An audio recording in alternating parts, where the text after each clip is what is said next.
தன் ரத்தத்தில் ஒரு பாதி பாலாக பிரிப்பது பசுவோட வேலையப்பா.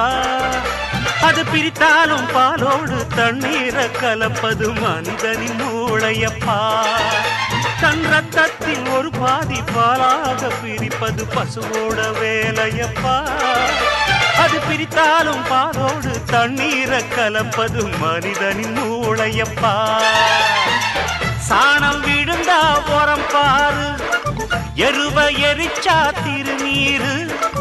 உனக்கு என்ன வரலாறு, உண்மை சொன்னா தகராறு. நீ மாடு போல உழைக்கலையே, நீ மனுஷனை ஏச்சு பொழைக்கிறியே. வந்தேண்ட பால்காரன், அடடா பசு மாட்டை பத்தி பாட போறேன், புது பாட்டு கட்டி ஆட போறேன்.